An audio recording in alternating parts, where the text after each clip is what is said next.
Don Quijote de la Mancha, Miguel de Cervantes.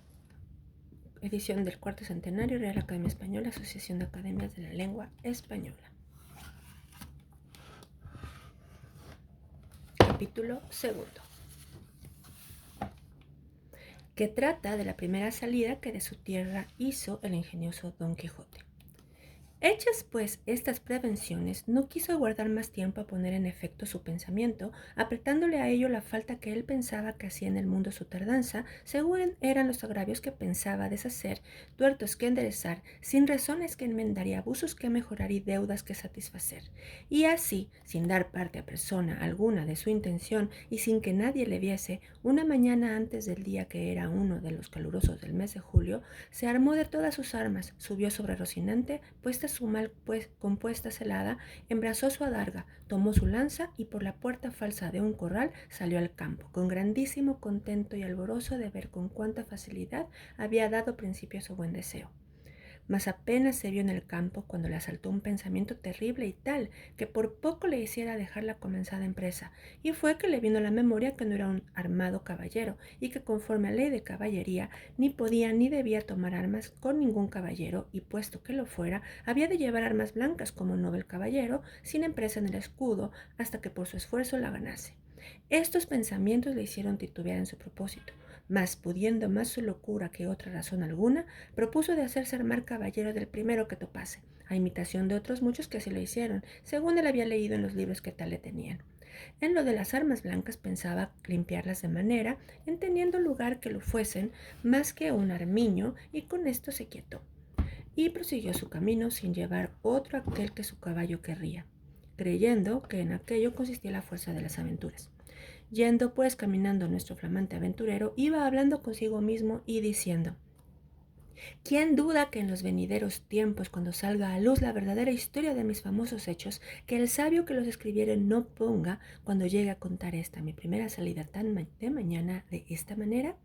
Apenas había el rubicundo Apolo tendido por la faz de la ancha y espaciosa tierra las doradas hebras de sus hermosos cabellos, y apenas los pequeños y pintados pajarillos con sus zarpadas lenguas habían saludado con dulce y melifluo armonía la venida de la rosada aurora, que dejando la blanda cama del celoso marido por las puertas y balcones del manchego horizonte a los mortales se mostraba, cuando el famoso caballero Don Quijote de la Mancha, dejando las ociosas plumas, subió sobre su famoso caballo Rocinante y comenzó a caminar por el antiguo y conocido campo de Montiel.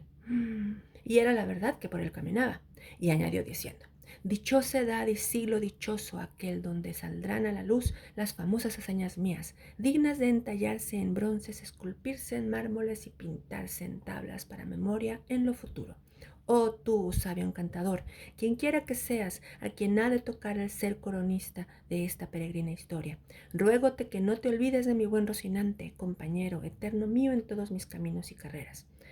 Luego volvía diciendo como si verdaderamente fuera enamorado: oh princesa Dulcinea, señora de este cautivo corazón,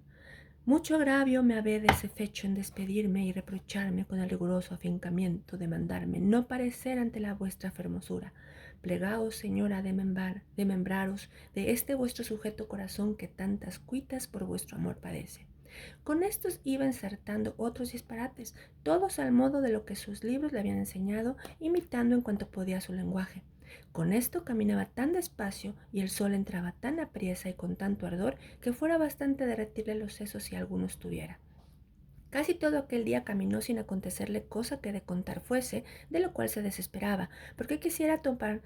luego con quien hacer experiencia del valor de su fuerte brazo. Autores hay que dicen que la primera aventura que le avino fue la del puerto Lápice, otros dicen que la de los molinos de viento, pero lo que yo he podido averiguar en este caso y lo que he hallado escrito en los anales de la Mancha es que él anduvo todo aquel día y al anochecer su Rocín y él se hallaron cansados y muertos de hambre, y que mirando a todas partes por ver si descubriría algún castillo o alguna majada de pastores donde recogerse y a donde pudiera remediar su mucha fiambre y necesidad, vio, no lejos del camino por donde iba, una venta, que fue como si viera una estrella que no a los portales sino a los alcázares de su redención le encaminaba.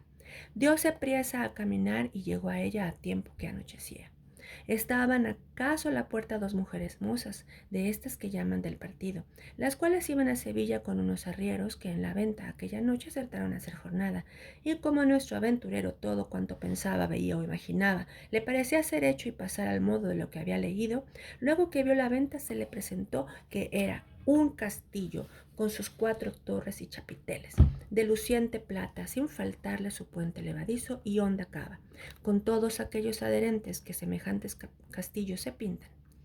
Fuese llegando a la venta que a él le parecía castillo, y a poco trecho de ella detuvo las riendas a Rocinante, esperando que algún enano se pusiese entre las almenas a dar señal con alguna trompeta de que llegaba caballero al castillo. Pero, como vio que se tardaban y que Rocinante se daba priesa por llegar a la caballeriza, se llegó a la puerta de la venta y vio a las dos distraídas mozas que estaban allí, que a él le parecieron 2 hermosas doncellas o 2 graciosas damas que delante de la puerta del castillo se estaban solazando.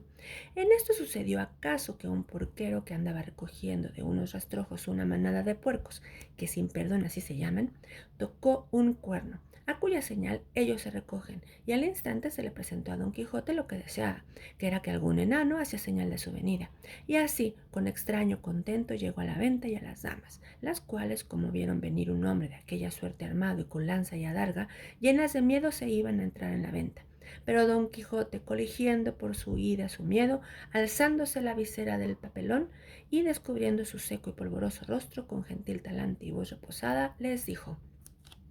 Non fuyan las vuestras mercedes, ni teman desaguisado alguno, ca a la orden de caballería que profeso non toca ni atañe facerle a ninguno, cuanto más a tan altas doncellas como vuestras presencias demuestran.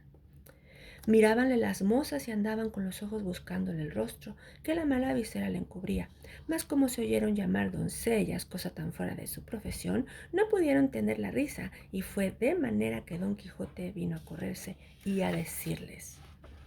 bien parece la mesura en las fermosas, y es mucha sandez, además la risa que de leve causa procede. Pero non vos lo digo porque os acuitedes, ni mostredes mal talante, que el mío non es de al que de servirlos.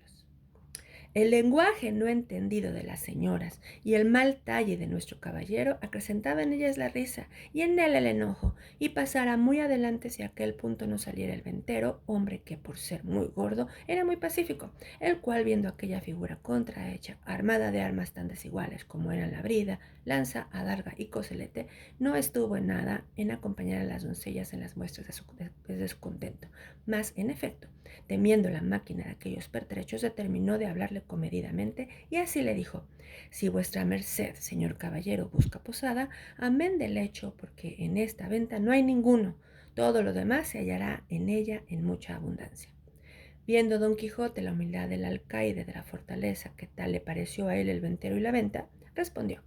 para mí, señor castellano, cualquiera cosa basta, porque mis arreos son las armas, mi descanso el pelear, etcétera. Pensó el huésped que el haberle llamado castellano había sido por haberle parecido de los sanos de Castilla, aunque él era andaluz y de los de la playa de Sanlúcar, no menos ladrón que Caco, ni menos maleante que estudiado paje, y así le respondió: según eso, las camas de vuestra merced serán duras peñas, y su dormir siempre velar, y siendo así, bien se puede apear con seguridad de hallar en esta choza ocasión y ocasiones para no dormir en todo un año, cuanto más en una noche. Y diciendo esto fue a tener el estribo a Don Quijote, el cual se apeó con mucha dificultad y trabajo, como aquel que en todo aquel día no se había desayunado. Dijo luego al huésped que le tuviera mucho cuidado de su caballo, porque era la mejor pieza que comía pan en el mundo. Miróle el ventero y no le pareció tan bueno como Don Quijote decía, ni aun la mitad, y acomodándole en la caballeriza volvió a ver lo que su huésped mandaba, al cual estaban desarmando las doncellas y que ya se habían reconciliado con él, las cuales, aunque le habían quitado el peto y el espaldar, jamás supieron ni pudieron desencajarle la gola, ni quitarle la contrahecha celada que traía atada con unas cintas verdes, y era menester cortarlas por no poder quitar los nudos. Mas él no quiso consentir en ninguna manera, y así se quedó toda aquella noche con la celada puesta, que era la más graciosa y extraña figura que se pudiera pensar. Y al desarmarle, como él se imaginaba que aquellas traídas y llevadas que le desarmaban eran algunas principales señoras y damas de aquel castillo, les dijo con mucho donaire: